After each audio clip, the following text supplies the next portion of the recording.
The honourable member for St. John's South Mount Pearl. Thank you, Madam Speaker. I gave a controversial statement last week right here on the floor of the House of Commons. It made the national news.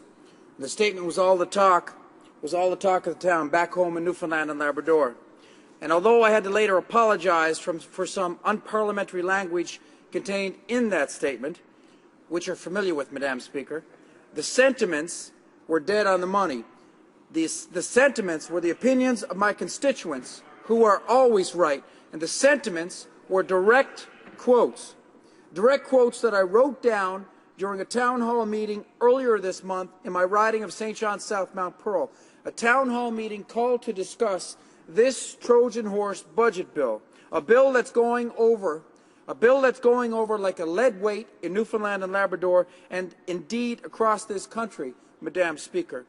The controversial statement I gave last week was a top 5 list of the best quotes from that town hall meeting. Madam Speaker, I intend to go over each of those 5 quotes. Not to worry. I'll modify the unparliamentary language in one of those quotes to make it parliamentary. And I'll expand on each of those points. Let's start with the number 5 quote, Madam Speaker, and I'll work my way down. Number 5. The number 5 quote, and this is in reference to various cutbacks in search and rescue. Quote, it will come to the point where a mariner will be asked, are you up to your neck in water yet? No? All right, you're good. Call back when it gets there. Madam Speaker, that quote came from Merv Wiseman. He's recently retired as a rescue coordinator at the now closed Marine Rescue Subcenter in St. John's. Merv worked in search and rescue for more than 3 decades, Madam Speaker. He knows what he's talking about. Ironically, Merv Wiseman, who's drilled the Conservative government for its cuts every chance he can get, is also the same former federal Conservative candidate who ran against me in the 2008 federal election. Madam Speaker, this omnibus budget bill, or as some people back home like to call it, this ominous Trojan horse bill, amounts to a gutting of what's left of DFO's stomach. Science, research, search and rescue, all gutted. In recent days, DFO announced that Canadian Coast Guard search and rescue vessel, the Harp, which was stationed in St. Anthony on Newfoundland's northern peninsula, will be decommissioned as a direct result of this ominous budget bill. Last week, 6 fisheries offices were closed in Newfoundland and Labrador, also as a direct result of this budget. The offices were in the communities of Trepassey, Arnold's Cove, Burgeo, Roddickton, Rigolet, and Lansalou. Madam Speaker, last week I asked the Minister of Fisheries and Oceans to travel with me to those outports, to look the people directly impacted in their eyes and explain to them how job losses and shutdowns are going to somehow make the fisheries better. I wanted the Minister to explain to the people, to explain to me, how they'll be able to regulate the fisheries with no local offices. Madam Speaker, I say, the people I represent say, the people of Newfoundland and Labrador say, there is no explanation. What the people of Newfoundland and Labrador want to hear is why the Conservative government is abandoning them. Good luck with that, Madam Speaker. Other cuts to search and rescue include the recent shutdown of the Marine Rescue Subcenter in my riding, as I already said, of St. John's South Mount Pearl, with distress calls now rerouted, I should say, to Halifax and Ontario, where there's a problem with language. Some people have a problem understanding Newfoundland and Labrador's unique dialect, or dialects, because the dialect varies from cove to cove. There's also a problem with understanding Newfoundland and Labrador's geography. Mainlanders often don't get us. Merv Wiseman says that will lead to the death of mariners. You cannot get a stronger statement than that, Madam Speaker. These cuts will lead to the death of mariners, that people will die on the water because of these budget cuts. His quote about it getting to the point where a mariner will be asked, are you up to your neck in water yet? and the call back when it gets there, it may sound flippant, but there's truth in it.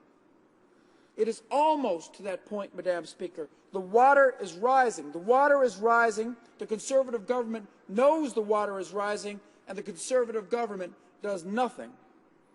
The number 4 quote was in reference to the attack on Atlantic Canada. Quote, "Perhaps we're paranoid, but that doesn't mean they're not out to get us." That quote came from Earl McCurdy, president of the Fish, Food and Allied Workers Union, the largest fishermen's union in Newfoundland and Labrador, Madam Speaker. McCurdy said that when you add up all the various aspects of the ominous bill that are detrimental to Newfoundland and Labrador, including, I'll list them off, the cuts to DFO, the cuts to search and rescue, the changes to employment insurance, a reduction of air surveillance outside the 200-mile limit that keep an eye on foreign trawlers in international waters, as well as when you add all those up, as well as the possible elimination of fleet separation and owner-operator policies, which would kill off the traditional inshore small boat fishery, when you start adding all that up, and then recall how the Prime Minister described us as having a culture of defeat, I think it's fair to say that maybe the Conservatives do have it out for the East Coast. The Conservatives do have it out for the Atlantic provinces. The Conservatives do have it out for Newfoundland and Labrador, and payback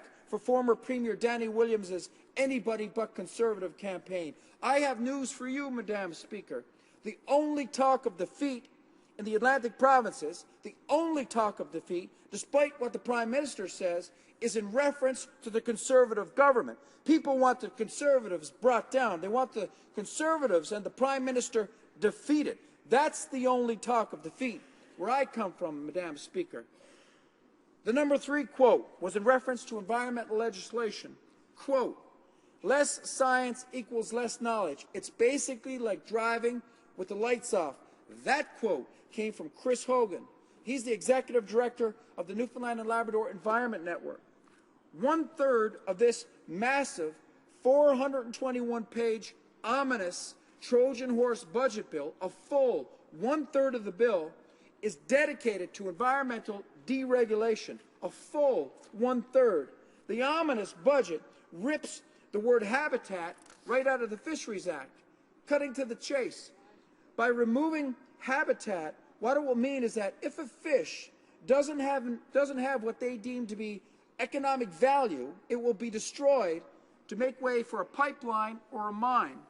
Fish will have even less value than it does today, if that's possible. And the fisheries minister will have even more power. The federal cabinet will have even more power. How scary is that, Madam Speaker? I heard the Minister of Public Safety say in this House today that the New Democrats would be worried if a single minnow was killed. We'd be worried if they even killed a minnow.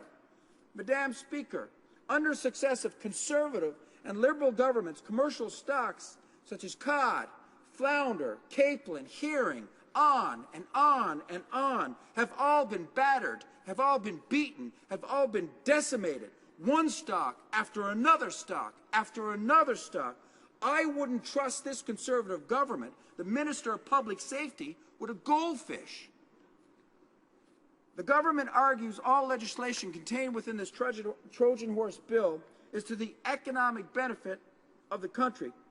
But jamming so many major critical changes into a single bill means they aren't getting the scrutiny they require. That's what it comes down to. They're not getting the scrutiny they require.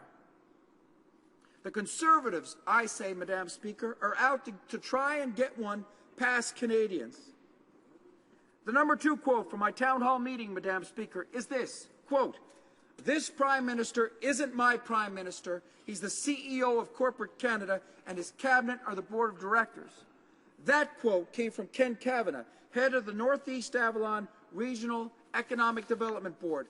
Under this ominous budget bill, development boards such as that one will lose their funding that was provided by the Atlantic Canada Opportunities Agency. ACOA often goes where the chartered banks fear to tread.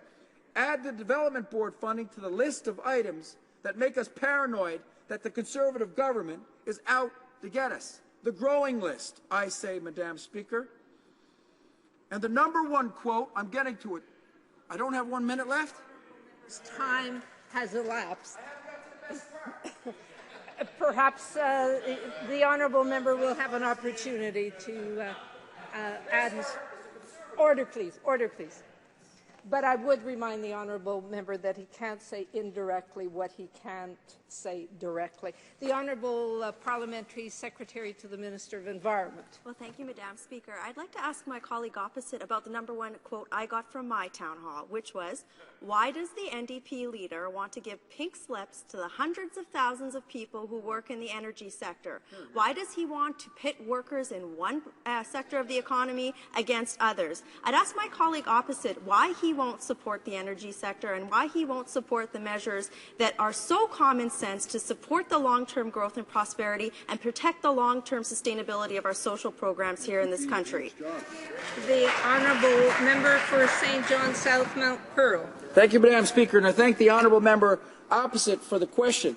I tell you what, if the honourable member would like to invite me to her riding to speak to these people that she had at her town hall, I'd do it any day.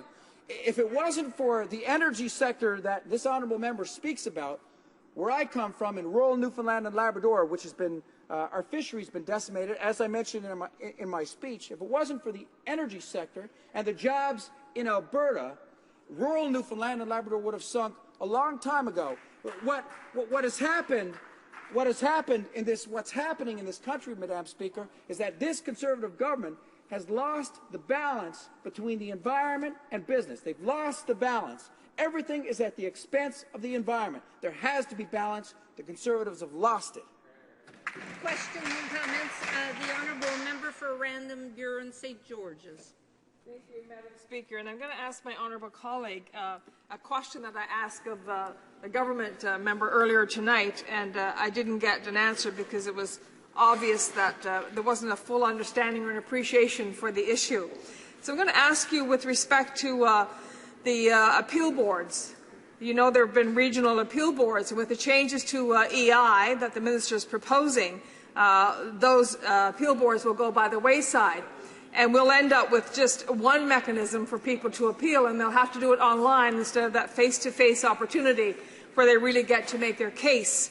So I'd like to ask you what that will mean for people on EI, what it will mean for members of Parliament, what will it mean for families who have to rely on an appeal mechanism that's now being taken away from them.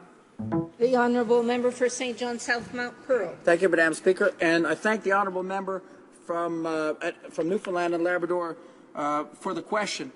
The short answer is this. The loss of the appeal boards will mean that more people will obviously lose their appeals. More people will be forced off employment insurance. I was asked a similar question last week by the honourable member for Dartmouth Cole Harbour, and he asked me whether or not there is an agenda by this Conservative government to force while people are left in rural parts of the country, in rural parts of Atlantic Canada, in rural parts of Newfoundland and Labrador, out of the rural areas, be it with the possible elimination of owner-operator fleet separation policies, which will kill the traditional inshore fishery, be it with the changes to EI. The bottom line answer is yes. There is an agenda by this Conservative government to force out what people we have left in rural Canada. There is an agenda. Comments. The honourable member for New Westminster, Coquitlam. Thank you, Madam Speaker. A quick question on the. I appreciated the honourable member's comments.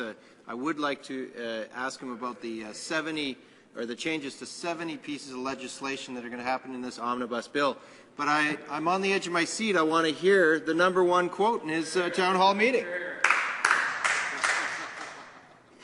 Thank you, Madam Speaker, and I thank the honourable member for the question. But as the Speaker pointed out earlier, I cannot say indirectly what I said directly in that statement for the number one quote. It was basically something to the effect that the Prime Minister doesn't really understand Newfoundland and Labrador. He doesn't understand the issues of Atlantic Canada. He views Atlantic Canada as having a culture of defeat. And as I said in my speech, the only talk of defeat in my province, in Atlantic Canada, is defeat of this government in 2015.